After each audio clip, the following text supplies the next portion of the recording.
কর্মীকে ফেরায় নাই। 26-এর যে নির্বাচন আসছে, সেই নির্বাচনে বিএনপির গণজোয়ার তৈরি হবে ইনশাআল্লাহ। কিন্তু আমার প্রিয় ভাইরা, আপনারা নিশ্চয়ই ইতিমধ্যে লক্ষ্য করেছেন এই নির্বাচনকে বানচাল করবার নানান ষড়যন্ত্র শুরু হয়েছে। নতুন নতুন দাবি নিয়ে নতুন নতুন দল উপস্থিত হচ্ছে। কেউ বলছে পিয়ার ছাড়া নির্বাচন করব না, কেউ বলছে সংস্কার বিচার ছাড়া নির্বাচন করব না। বাংলাদেশে প্রথম সংস্কারের কথা বলেছে বাংলাদেশ জাতীয়তাবাদী দল বিএনপি। বাংলাদেশে বিচারের কথা বিএনপির মনের কথা, কারণ বিএনপির মতো এত নির্যাতন, এত জুলুম, এত অত্যাচার আর কোন দলের উপর হয়েছে? সুতরাং আওয়ামী লীগের অত্যাচারী জালিমদের বিচার বিএনপি যতটা চায় ততটা আর কোন দল চায় না। আচ্ছা বলেন তো ভাই, পিয়ার জিনিসটা কি আপনারা জানেন? কেউ জানে না। কিন্তু কোন কোন দল আবদার করছে পিয়ার ছাড়া নাকি তারা ভোট করবে না।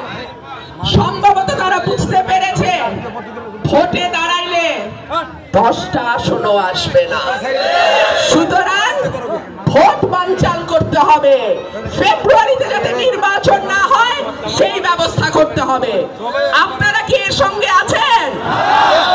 সুতরাং আমাদের কর্তব্য, আমাদের দায়িত্ব, দলের প্রতি, দেশের প্রতি আমাদের দায়িত্ব, বাংলাদেশের আগামী নির্বাচন যাতে সুষ্ঠুভাবে হয় সেই জন্য আজকে থেকেই আমাদের কাজ করতে হবে।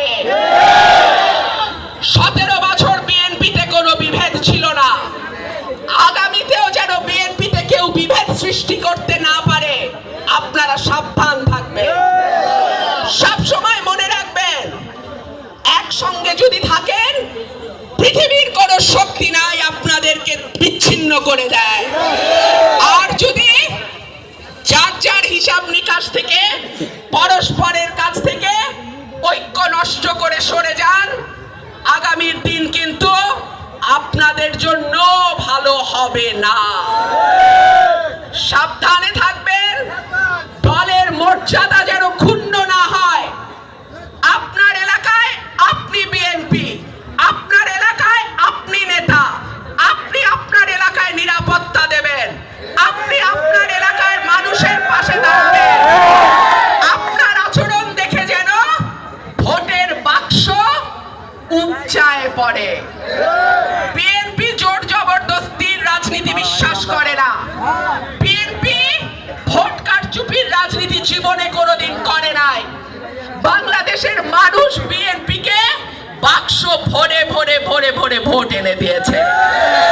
আপনার কার্যকলাপ যেন এমন হয় 26 সালের নির্বাচনে ধানের শীষের জয় যেন কেউ রুখতে না পারে।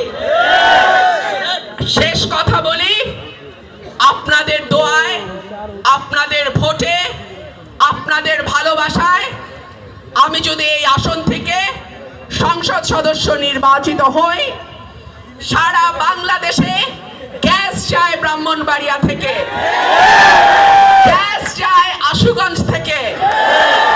আমাদের বাড়িতে অফিসে গ্যাস থাকে না। ইনশাআল্লাহ আগে ব্রাহ্মণবাড়িয়ার ঘরে ঘরে গ্যাস যাবে, তারপরে গ্যাস অন্য এলাকায় যাবে।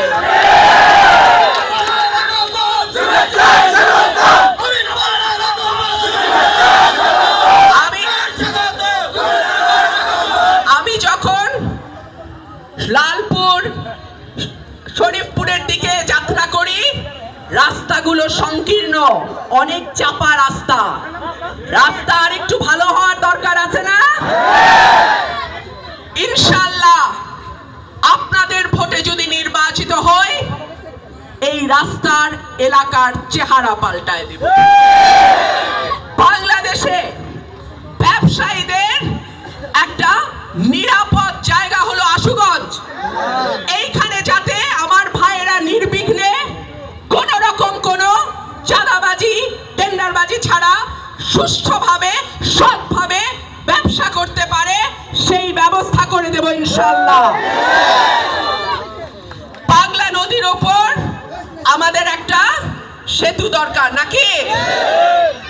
দোয়া করেন আপনাদের ভোটে যদি আল্লাহ আমাকে সেই তৌফিক দেয়, এই পাগলা সেতুর উপরে, পাগলা নদীর উপরে একটা সেতু আমরা করে দেব। আর একটা কথা বলে শেষ করছি, আমিও নামাজে যাব, আপনারাও নামাজে যাবেন।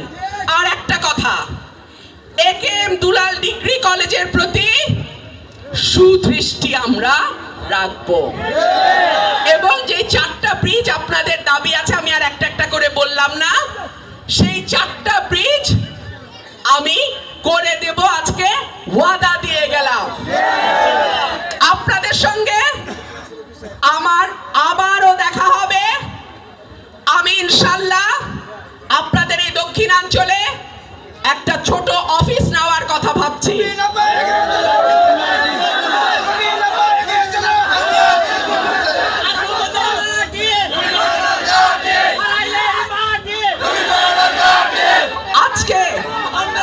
আজকে বেলা 3টা থেকে এখন বাজে প্রায় 6:45।